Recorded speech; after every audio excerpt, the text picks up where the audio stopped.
And with a look now what this means from both sides of the political aisle, we're joined now by Rina Shah, a Republican strategist, and Kaivan Shroff, a Democratic strategist. Good morning to you both. Just another slow news week in America. Thanks for sharing part of your Monday with us. We appreciate it. Rina, I'm curious, internally in the Republican Party, what is the reaction to this? I mean, obviously, he's running for president again. I think you can rightfully call him the front runner, but this is major baggage that he potentially may bring into that race. So how are they wrestling with the criminality versus the political potency of Donald Trump right now?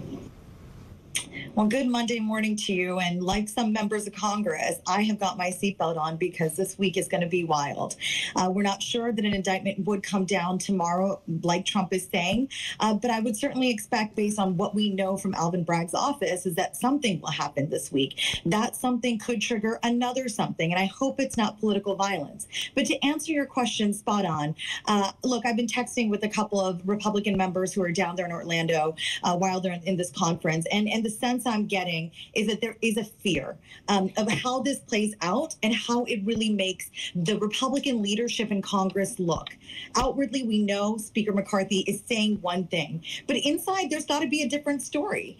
I would say the one phrase to look at, and what we heard from him when he addressed the press, is the phrase political differences. He is trying to make this out to seem exactly what Trump is saying he thinks this is a witch hunt. But it's going to be really important to dissect the many layers to this story. This is about a 2006 affair, something that took place a decade before Trump was a candidate in 2016. And $130,000 in hush money is not a small figure. It's a figure that the vast majority of Americans will never know to hit their bank account. So when we're talking about hush money and talking about the former president, who's now a private citizen, I say this, I do talk to members of Congress that are Republicans on the regular. I say there's just no point in wading into this at this point. McCarthy and Elise Stefanik, as leaders, as people also tasked with fundraising to keep their conference looking really united and to keep their seats, they have to put out this political talking point that they are still with Trump, because the one big thing we ought to note is today's Republican Party still relies on small dollar donations and the money that Trump world brings in for them. And Kaivan, from a Democratic perspective,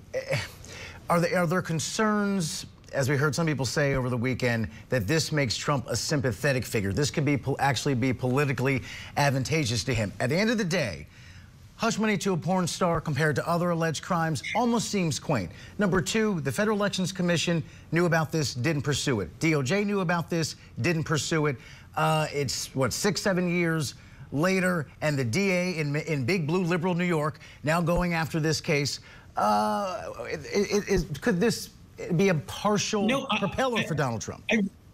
I really think the sort of sympathy narrative, or this is going to backfire narrative, is very much wish casting on Republicans' part. I mean, it's kind of funny. If he cheats in 2016, he wins. And if we hold him accountable for cheating, he wins. So they always get the result they want. That seems pretty convenient to me. I haven't honestly heard this perspective from anyone who's a mainstream sort of Republican, that this is going to give a lot of sympathy to Trump. As you sort of stated the facts, this is a billionaire who paid a porn star while his wife was pregnant and he was cheating on her, all this hush money. It's not really a relatable story. And so I do think what people are most worried about, and Democrats and everyone should be worried about, is this very clear attempt by Trump that hasn't been rebuked by the Republican Party to incite violence around this event. Very much similar tactics to January 6th that we're seeing, sort of the incitement online. Very concerned that YouTube and Facebook have just allowed Trump to return to posting. It's a very dangerous time to be allowing that.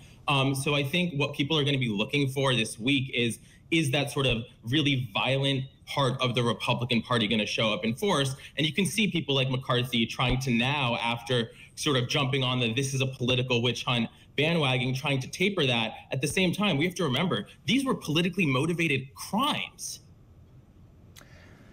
Rina, earlier on the show today, we spoke with former representative from Michigan, Mike Rogers. Here's what he said. By the way, obviously, he's heavily flirting with a presidential run and is likely going to throw his hat in the ring. He kind of told us what he thought may be the impact of all this. Take a listen. I don't think an indictment helps anyone, any candidate. going into this election. And I do think America is ready to move on. It is time to move on. The law is the law, correct? So how do we move on from the law would be my question, if you agree with Mr. Rogers. And two, do you think hush money to a porn actress resonates as much as election interference and involvement in an insurrection in the canon of potential Trump crimes? This is one of his lesser works. Do Americans really care? More importantly, do his supporters really care? Well, when you look back in the American history and you see when our top mafia bosses, Al Capone, was taken under for, far less. And so, look, of the canon of crimes potentially that could have taken down Trump, I certainly did not think it was the hush payment to Stormy Daniels that seems the least of the three. Again, the election interference in Georgia, the involvement in January 6th, the allegations against, the former president, who is now a private citizen.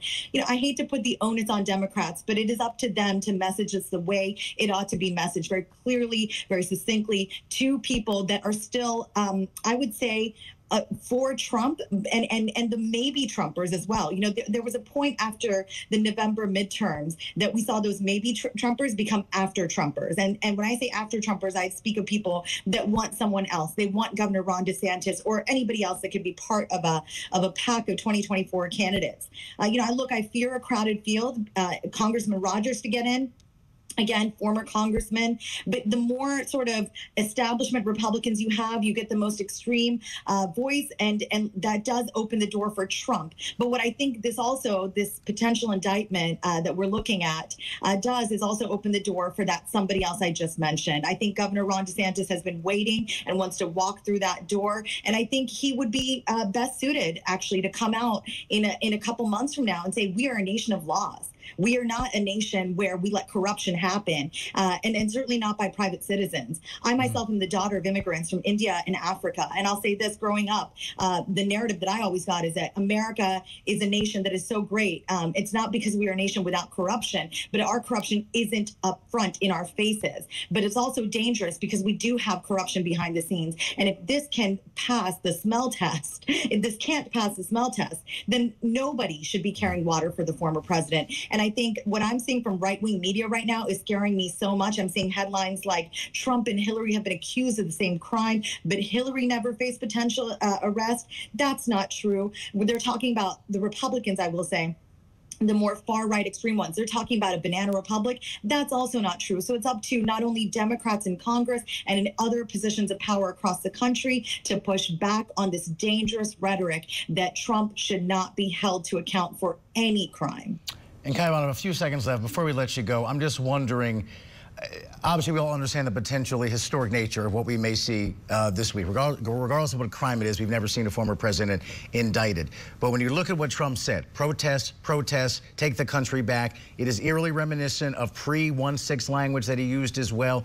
How concerned are you about the potential for more violence here if this does play out, whether it's New York or Georgia or whatever Merrick Garland does? This is just, again, one thing out there that may be coming to a head first, but we're entering an interesting period here. How concerned are you?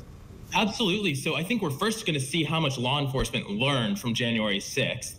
So I'm hoping we'll see a much more prepared response, whatever happens. And then additionally, I think it's going to be this very hypocritical moment where the Republican Party that's been screaming law and order, back the blue lives matter. When it's not an issue of, police abuse of unarmed black people, you're going to see suddenly they're going to flip and not have a lot of respect for law enforcement at all and go after them. And that is really dangerous.